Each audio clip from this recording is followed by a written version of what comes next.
すみません。思うけどね。ええ。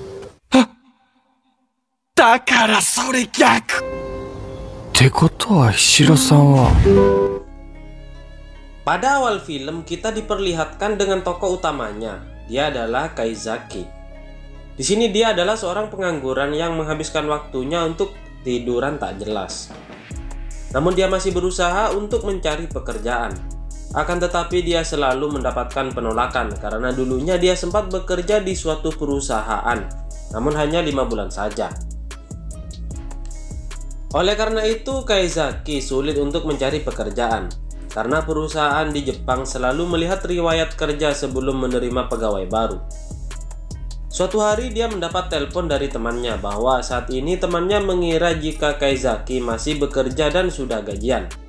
Oleh karena itu mereka meminta Kaizaki untuk mentraktirnya. Kaizaki yang gengsi, dia mengiyakannya. Saat malam hari mereka sedang asik makan-makan. Setelah itu Kaizaki yang membayarnya.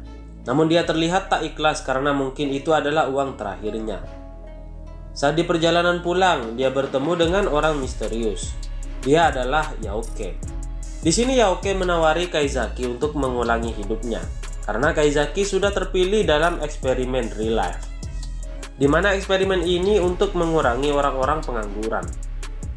Eksperimen real life sendiri termasuk eksperimen rahasia dan hanya orang-orang yang terpilih seperti Kaizaki yang bisa melakukannya, di mana Yaoke menyuruh Kaizaki untuk mengulang kehidupan SMA selama 1 tahun. Mendengar hal itu Kaizaki tak percaya karena dirinya sudah berumur 27 tahun. Akan tetapi Yaoke berkata jika saat ini perusahaan real life berhasil membuat pil, di mana pil tersebut bisa membuat wajah Kaizaki terlihat muda lagi. Namun Kaizaki menolaknya karena terdengar tidak masuk akal. Kemudian Yaoke berkata jika dirinya mengetahui kehidupan Kaizaki, di mana dia sudah benar-benar frustasi dengan kehidupannya. Oleh karena itu Yaoke tetap memberikan pil tersebut untuk dipertimbangkan.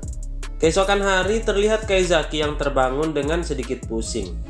Lalu saat dia mencuci muka, Kaizaki kaget karena wajahnya terlihat muda lagi.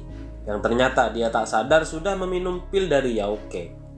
Beberapa waktu kemudian bel rumah berbunyi, yang ternyata itu adalah Yaoke. Di sini Yaoke sudah mempersiapkan kebutuhan Kaizaki untuk memulai sekolahnya. Setelah berada di sekolah, dia menjadi sangat gugup. Lalu dia mencari tempat duduk paling belakang.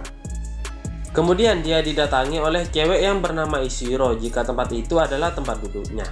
Saat mencari tempat duduk, ternyata Yaoke juga sekolah di sana. Di hari pertama sekolah, ternyata langsung diadakan ujian. Saat mencari alat tulisnya, Kaizaki tak sengaja menjatuhkan rokok miliknya. Hal itu diketahui oleh gurunya, dan Kaizaki pun mendapat teguran. Di sini Kaizaki lupa jika dirinya sedang menjadi anak SMA kembali. Saat ujian dimulai, Kaizaki hanya terdiam karena tak membawa pensil. Kemudian cewek di sebelahnya meminjami Kaizaki pensil. Setelah selesai ujian, Kaizaki memanggil Yaoke yang sedang makan. Di sini dia mempertanyakan tentang kehadiran Yaoke di sekolah ini, yang ternyata Yaoke bertugas sebagai pengawas Kaizaki.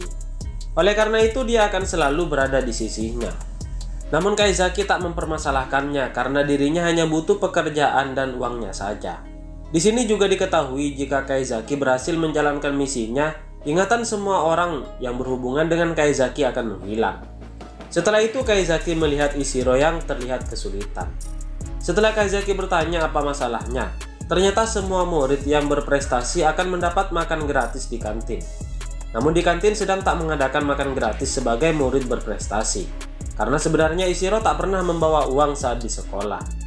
Mendengar hal itu, Kaizaki memberinya uang karena merasa kasihan. Sepulang sekolah mereka berdua pulang bersama. Di sini Ishiro curhat tentang kehidupannya, jika selama ini dia tak pernah mempunyai teman. Oleh karena itu dia meminta saran kepada Kaizaki agar bisa mendapatkan teman. Lalu Kaizaki pun menyuruh Ishiro untuk merubah gaya bicaranya yang masih kaku, dan juga untuk sering tersenyum kepada orang lain. Namun Kaizaki merasa aneh setelah melihat senyuman Ishiro karena seperti mengejek orang. Lalu Ishiro meminta Kaizaki untuk membantunya agar bisa berubah, dan juga dia meminta untuk saling bertukar nomor telepon. Keesokan hari di sekolah terlihat pria yang bernama Oga dan Ishiro berhasil mendapatkan nilai terbaik di kelasnya. Oleh karena itu, mereka menjadi perwakilan di kelasnya. Saat mengambil hasil ujian, Ternyata Kaizaki mendapat nilai yang sangat buruk. Di sini Oga menjelaskan jika menjadi perwakilan akan mendapat keuntungan, di mana mereka bisa makan gratis di kantin dan juga bebas dari biaya SPP. Terlihat cewek di sebelah Kaizaki yang bernama Karyu. Di sini dia merasa kesal karena dikalahkan oleh Ishiro. Namun Karyu merasa kesal setelah melihat senyuman manis dari Ishiro. Saat di kantin, Oga menawari Kaizaki untuk belajar dengannya, karena Kaizaki selalu mengeluh tentang hasil ujiannya. Sepulang sekolah, Oga menyayangkan karena nilai Karyu dikalahkan oleh Ishiro, di mana Oga dan Karyu selalu menjadi pasangan perwakilan kelas waktu dulu. Di sini Kaizaki melihat kedekatan mereka. Karyu selalu berusaha untuk bisa menjadi perwakilan kelas bersama Oga. Di keesokan hari, Kaizaki kedatangan tamu. Teman-temannya datang untuk membantu pelajarannya. Melihat hal itu, dia segera membersihkan rumahnya.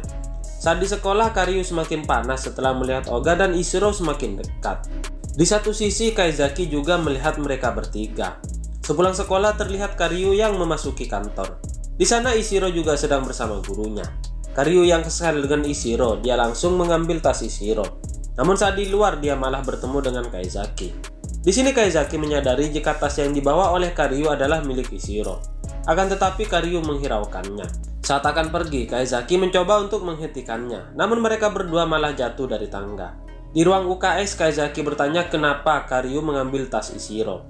Lalu Karyu menjawab jika dirinya membenci Ishiro, karena Ishiro bisa mendapatkan sesuatu yang sulit bagi Karyu dengan mudah. Dan Ishiro selalu mengejek dengan senyumannya. Mendengar hal itu, Kaizaki menasihati Karyu agar dia tak membandingkan dirinya dengan orang lain dan harus selalu berjuang. Karyu pun menjadi terharu mendengar nasihat Kaizaki. Saat keluar dari UKS, Ishiro sudah menunggu Kaizaki. Di sini dia bertanya kenapa Karyu mengambil tasnya. Lalu Kaizaki menyuruh Ishiro untuk menanyakan langsung kepada Karyu. Di luar sekolah, Kaizaki ingin melihat percakapan mereka berdua. Namun dia dikagetkan dengan kedatangan Yaoke. Setelah Ishiro dan Karyu bertemu, Ishiro langsung menanyakannya kenapa Karyu mengambil tas Ishiro. Di sini Karyu menjawab dengan jujur jika dirinya membenci Ishiro, karena Ishiro bisa mendapatkan semua hal dengan mudah. Namun bagi Karyu itu sangat susah. Dan juga Karyu selalu mendapat senyum ejekan dari Ishiro. Mendengar hal itu, Ishiro berkata jika dirinya tak pernah mengejek Karyu. Dan itu semua karena Kaizaki menyuruhnya agar selalu tersenyum kepada setiap orang. Karyu yang penasaran, dia menyuruh Ishiro untuk tersenyum lagi. Namun senyuman Ishiro memang seperti itu. Dia tak bermaksud untuk mengejek.